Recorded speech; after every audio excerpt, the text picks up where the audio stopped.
ఈ ఉదయం వాక్యం వింటున్న తల్లి, ప్రియ తండ్రి, కుటుంబంలో ఏ యుద్ధాన్ని అనుభవిస్తూ దేవుని సన్నిధికి వచ్చావు? ఏ యుద్ధాల మధ్యలో సతమతమైపోతూ బ్రతకాలో చావాలో అర్థం కాక శరీరాన్ని ఏలుబడి చేస్తున్న రోగాన్ని బట్టి విసిగిపోయేవేమో.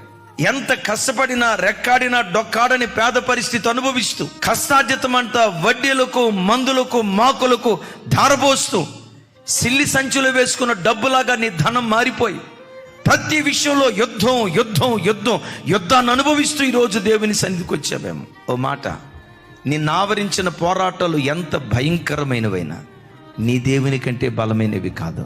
దేవుని సన్నిధిలో మోకరించి, ప్రభా నా ఇంట్లో ఈ యుద్ధం ఉందయ్యా, నా కుటుంబంలో ఈ పోరాటం ఉందయ్యా, ఈ యుద్ధాన్ని నేను చేయలేనయ్యా అని దేవుని సన్నిధిలో నువ్వు మోకరిస్తే పరలోకమందలి దేవుని సన్నిధి నుండి ఆశ్చర్యకరమైన సహాయము నీ యొద్దకు దిగి రావటం ప్రారంభిస్తుంది.